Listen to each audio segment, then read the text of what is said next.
Hey guys, Jocelyn here with Fantasia Elegance. In this video I will be showing you how to make these very elegant wire wrap earrings. This design is somewhat reminiscent of a crescent moon shape, so I always like them for this fall and Halloween time that we are in right now. And they're actually a lot quicker and easier to make than you might think, so let's go ahead and jump on in.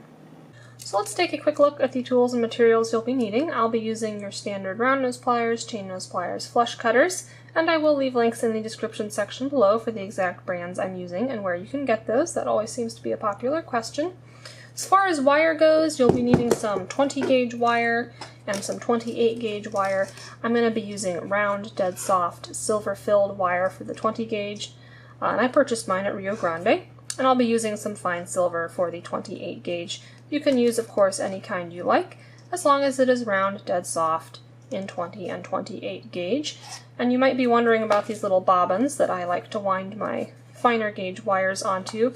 I got these at Amazon. They work really great for just winding a bunch of your finer gauge wire onto, and then you can work directly from this spool as you are weaving wire, and it just works really well, so I do recommend getting these. Again, I will leave a link in the description section below for where you can purchase these little bobbins. To make the exact style I'm doing, you'll also want some little drop beads, some little teardrop briolettes. I'm using little tiny labradorite ones. These are about, let me measure for you. The smaller one is going to be just about, 0.6 centimeters, so 6 millimeters. And the slightly longer one's going to be about 9 millimeters, and they're both about looks like 4 millimeters wide. You can get these lots of different places. I look for mine on Etsy, actually. I just go in there, search for teardrop briolette with whatever size I'm looking for and gemstone. Again, I'll be using labradorite. You can use whatever you like. I do recommend having one slightly longer one slightly shorter one for each earring. And finally, of course, since we're making earrings, you'll want one pair of your favorite style of ear wires. I'll be using French hooks. And if you're curious, I have done several tutorials on how to make different styles of ear wires yourself. Go ahead and check those out on my channel if you're interested.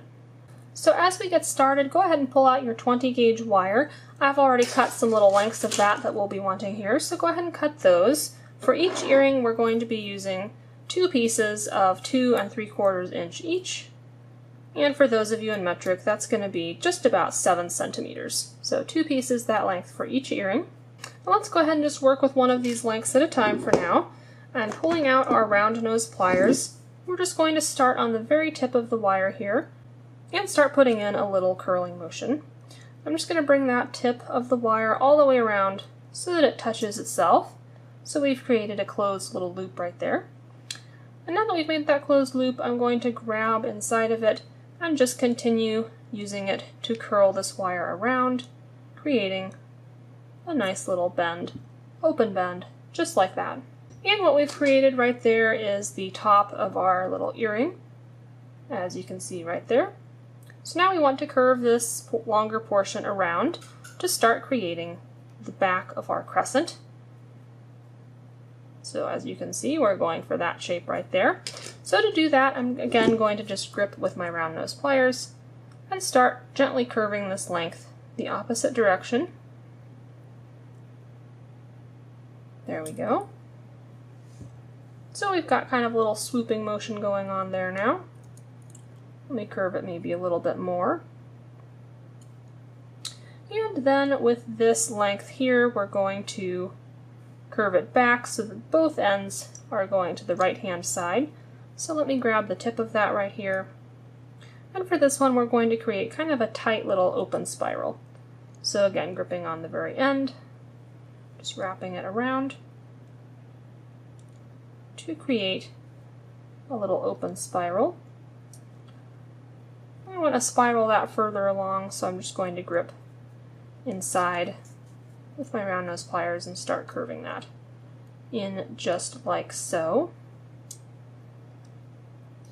So that's our rough little shape we've got here. We will be refining this as we add the other piece in.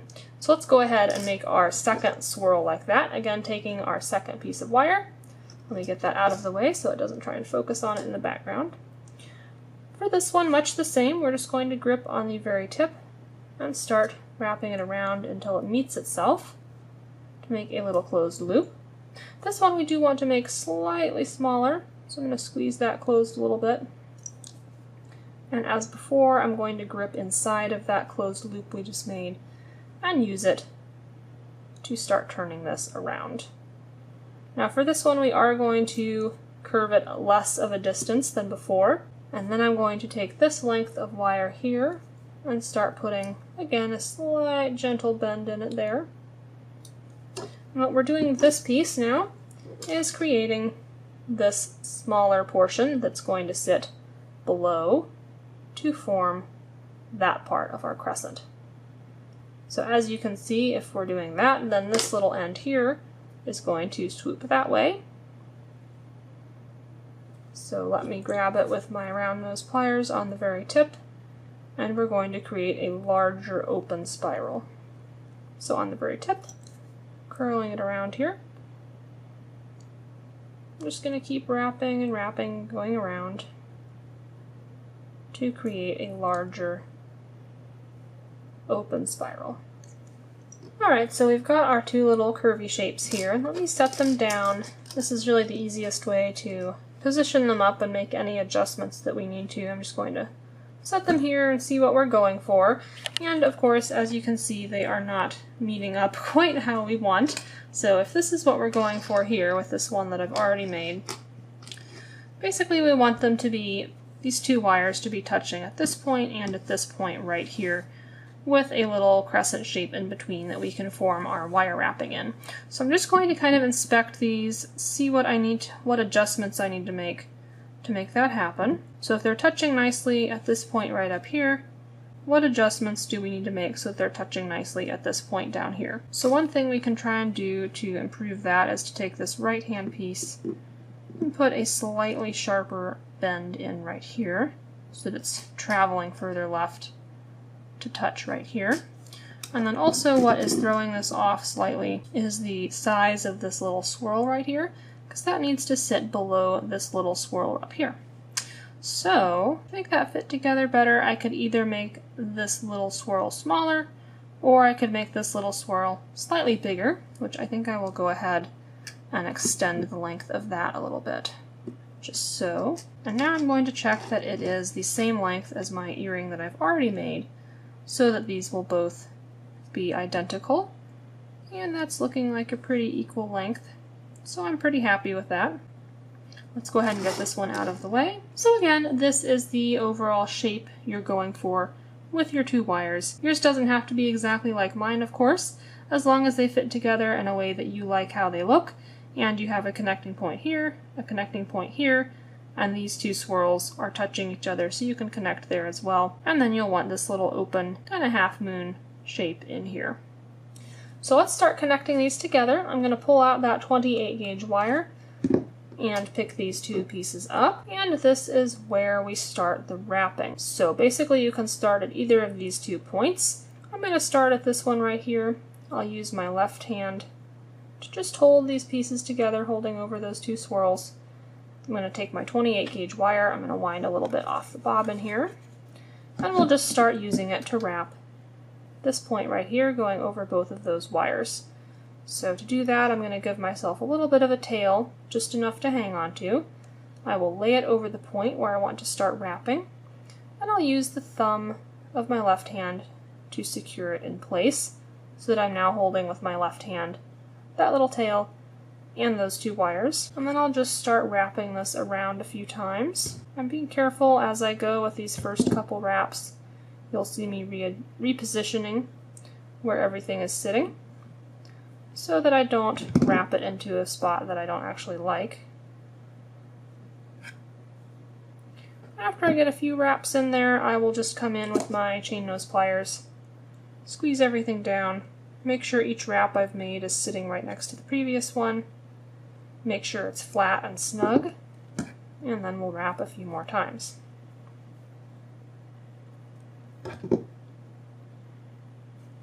And again, I'm making sure that these 2 little spirals are still touching each other. There's no exact number of wraps you have to put in like this, basically enough that you feel that it is secure. So once you reach that point, we're going to start doing our little weaving pattern. I'll just be doing a simple figure 8 weave. And if you're not familiar with this, and if you'd like a little bit more of an in-depth tutorial on that weave, I have used it in some other projects. I will go ahead and link them. You can click the little lowercase I icon up here to access those, where I will go over this weave in slightly more depth and go over it more slowly. Basically though, what we're going to do is start crisscrossing back and forth between this space using our weaving wire. So I'm going to bring it up between these two swirls, cross it over that upper wire, and just wrap it around only the upper wire twice. Okay, and then I'm just going to shove those so that they lie next to our previous wraps we've been making. And then I will take our weaving wire, travel it across that space, and wrap it a few times around the lower wire here, our lower base wire. I'm going to wrap it 3 times around that one. So there's 1, 2, and 3. Okay, so again, taking it across that space, traveling over to the other base wire. I'm going to wrap it around that one twice. There's 1 and 2. Okay, so we're going to continue that, again taking it across and then wrapping 1, 2, 3 times, taking it across to the other side, and wrapping just twice around this shorter one. 1, 2. Going back over here. 1, 2, 3. Back this way for 1 and 2. Alright, I'm just going to continue that until we fill in this space with our wrapping. And as I go, I'm going to be careful that I don't bring these 2 wires too close to each other and close up that little crescent shape that we're going for. So I'm just going to reassess every few wraps or so and make sure that the overall shape is staying how I want it to. Okay, so I have filled up that space almost all the way up to this connecting point. Well, let's go ahead and finish that together. As you start getting close to this connecting point, you're just going to want to see how far you can continue this weave comfortably. And at a certain point, we will need to start wrapping this wire around both of these base wires instead of going in between the 2 of them. I think we are just about at that point, but let me see. Yeah, so now I'm going to just take this weaving wire and just start once again going around both of those base wires to connect them together again. Just doing straight wraps around, positioning each wrap right next to the adjacent one. And you're going to want to put in a good 6 or 7 of those to kind of match what we did at the lower part. So if this is the top, we're going to match that. So let's do one more. There we go. And we can just snip off this wire with just a little bit of a tail, enough to take it around to the back.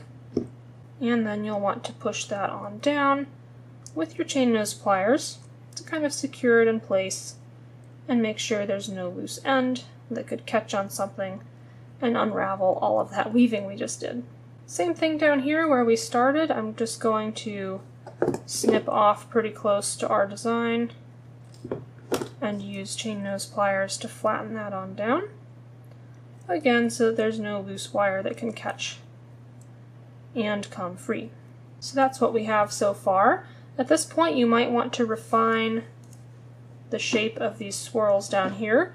Basically what I'm looking for is that these 2 upper swirls and these 2 lower swirls kind of sit in a straight line from each other, and then the crescent will be off on the side. And that will just help ensure that your earring hangs straight rather than hanging, like that or like that once we add our ear wire. Okay, and we do want to connect these 2 swirls right here, so let's go ahead and pull out our 28 gauge wire once more. I'll just be cutting a little length of this. Under 2 inches should be fine, just enough that we can wrap that point. So I'm going to put a little U-shaped bend in it and drop it over both of those wires. Just like that. And then I'll just cross these tails over and start wrapping them around this point.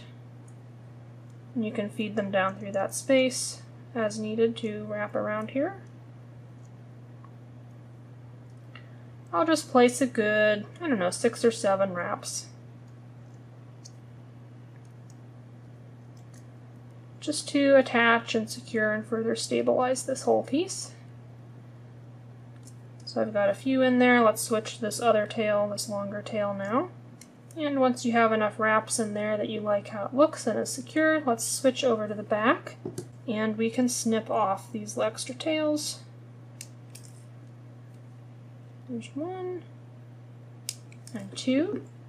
And using your chain nose pliers, push those loose ends down against the piece.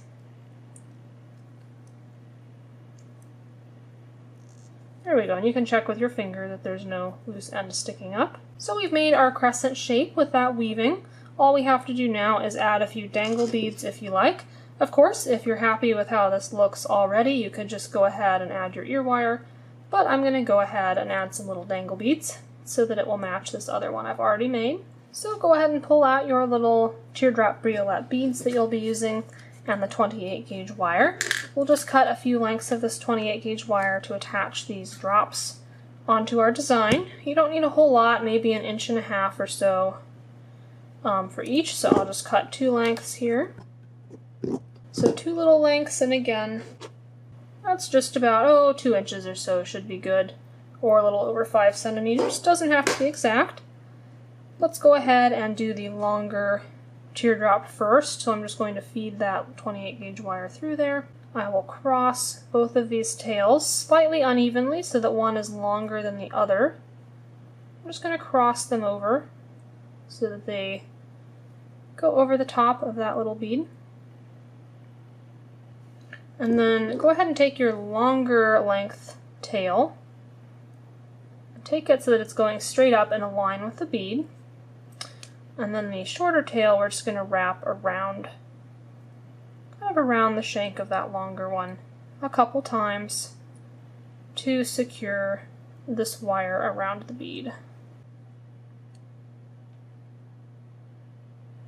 Once you've got a few good secure wraps in, we can trim off this excess. Flatten that end on down. And now we have just the one long tail coming out of the bead. And we want to attach this, of course, to our design. So to do that, I'm going to put a little loop in. I'm just going to grip with my round nose pliers, take that tail off at a little bit of an angle. And I'm going to wrap it around, almost near the tip of my round nose pliers, wrapping it all the way around to create a little loop, like that. So I've got our little loop, and then you can feed that. And again, we're working with our longer bead, so I'm just going to feed it over this lower part of our design, so the longer bead will be dangling below our design, just like that. And then we want to wrap this closed so that it won't be coming off anytime soon. So I'm just going to pinch that loop shut with my chain nose pliers. You can take your round nose pliers or a second pair of chain nose pliers, and we'll just start wrapping that tail around a couple times until we feel like it's secure. Okay, I feel like that's pretty secure now, so I'll just snip off the excess and squeeze the end on down. Nice and finished. Okay, so that's what we have now. We're going to do the exact same thing once again with our slightly smaller little drop, and we'll be positioning that in this space right here instead. So take that other piece of the 28 gauge wire that we cut earlier, slide it through your bead. As before, I'm going to cross these tails over top of it, slightly off center, so that we have a longer one and a shorter one. Crossing them on over, just like that. We'll take the longer tail up in a straight line from the bead, and then we will wrap the shorter one around it. As before, putting in 2 or 3 wraps until we feel like it's secure. Then you can snip off the excess and pinch that on down against the longer straight wire so that we've got something like that. And then we're going to make a little tiny loop here. So taking this off to one angle, wrapping it around the very, very tip of our round nose pliers. So going all the way around there like that. And then we're going to feed that little loop right in this closed loop here.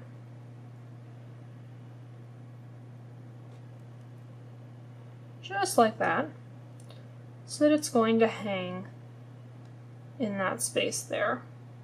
Okay? So let's close this on up and wrap it around so it won't fall off. So I'm just going to grip there and wrap this around several times, again until I feel like it's pretty secure. And then we can snip off the excess and flatten that on down. Alright, so that is what we have now. Pretty little dangles attached and ready to add our ear wires. So go ahead and pull out your ear wires. I'll be using French hooks as I mentioned before. You can use whatever kind you like. You'll just want to twist open the base of your ear wire, slide it onto our design we've made in that space right there on top of it, and twist it on shut. So there you go. Of course, to make this into a pair of earrings, you'd want to make a second design exactly the same way to get two just like that. Now, I do like how this design looks antiqued or oxidized as well. I feel like it really brings out the definition in our little weaving pattern that we made there. So if you're curious how to go about doing that, I have done a tutorial on 2 different styles that I use for silver. I will leave links to those that you can follow through. So I'm going to go ahead and do that, get these polished up, and let's see what they look like with that antiqued finish. Alright, and here is what it looks like after that antiquing and polishing. As you can see, it really brings out the contrast, which I quite like. Of course, it's very pretty both ways, so you don't have to do that. But I really hope you guys enjoyed this tutorial, found it helpful and easy to follow. Please let me know in the comments section below if you made this and how it goes for you. And also feel free to let me know if you have ideas for any future tutorials you might like to see. I am always open to those. If you haven't already, go ahead and subscribe and click that little notification bell to be alerted to any future videos I post. I do have lots more in the works. And you can also check me out on social media. That's a great place to get behind the scenes of what I'm working on, special offers for my Etsy shop, and you can also share on there your own designs that you make inspired by my tutorials. I will leave links for both of those, Facebook and Instagram, in the description section below. So thank you guys so very much for watching. I appreciate it. I will catch you in the next video. In the meanwhile, stay safe, stay healthy, and happy crafting.